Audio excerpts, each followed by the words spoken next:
Bonjour tout le monde, je tiens tout d'abord à remercier toute l'équipe du Comité Forum ainsi que les féliciter pour leurs efforts acharnés. Je tiens aussi à les féliciter pour leur choix judicieux du thème de cette édition, à savoir plan sectoriel, figure de bonne gouvernance pour des investissements en abondance.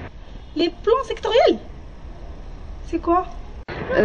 La définition des plans sectoriels sort de la définition traditionnelle des projets et c'est plutôt une vision stratégique du royaume. Il s'agit bien d'une stratégie qui s'insère parfaitement dans le cadre des réformes structurelles basées sur la bonne gouvernance des investissements et la bonne gouvernance des moyens financiers adoptés par le Maroc ces temps-ci. Alors, Morocco has put into practice several sectorial plans, like the Green Plan for Agriculture, the other plan for tourism, the Emergence Plan for Industry, the Energy Plan for Renewable Energies, Maroc Numérique 2003 and 13 for AT Development. La nouvelle impulsion du tourisme avec Vision 2010, la nouvelle stratégie des exportations avec Maroc Export Plus, et la nouvelle l'extension et la multiplication des infrastructures autoroutières, portuaires et aéroportuaires, et la nouvelle stratégie du commerce régional. On se pose la question maintenant sur les facteurs de succès de ces plans. Eh bien, parmi ces facteurs, c'est l'argent, le nerf de la guerre. On a besoin d'un énorme budget pour réaliser ces stratégies et ces plans-là.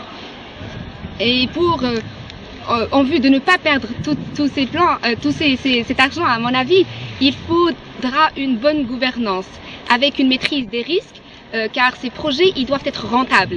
On doit avoir des projets rentables pour le Maroc pour ne pas perdre ces énormes efforts et argent.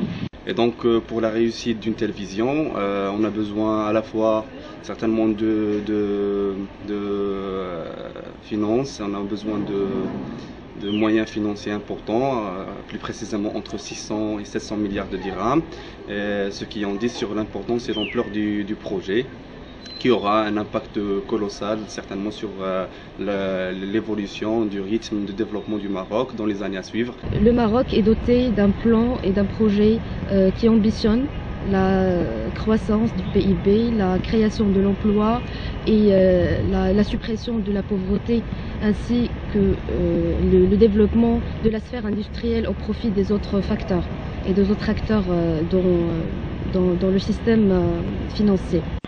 Il faut aussi noter que ces plans s'inscrivent dans une double logique, d'une part qui vise la modernisation des secteurs traditionnels, à l'instar de l'agriculture, de la pêche et des mines, et d'une autre part qui vise le développement des secteurs innovants, tels que les énergies renouvelables bien sûr, la logistique, l'industrie automobile, l'aéronautique et les services à forte valeur ajoutée, où le Maroc offre de véritables avantages compétitifs. Récemment, le monde connaît un vent favorable au solaire, mais le plus important pour le Maroc, c'est de se positionner à l'international pour ne pas être seulement un consommateur d'énergie renouvelable, mais aussi en tant qu'acteur dans ce secteur. Donc les questions à poser sont quels sont les impacts qu'on peut tirer et les défis face auxquels ces projets auront recours dans le chemin de leur réalisation. Ainsi, espérons trouver des réponses à ces questions dans les 2 jours du forum. Je vous souhaite bon courage. Je tiens à remercier les forumistes pour l'énorme effort qu'ils sont en train de déployer chaque fois et je vous souhaite une très bonne continuation, bon courage et que cette édition soit la meilleure, Inch'Allah. Je vous souhaite aussi bonne continuation pour votre forum, pour notre forum édition 2012 et à bientôt.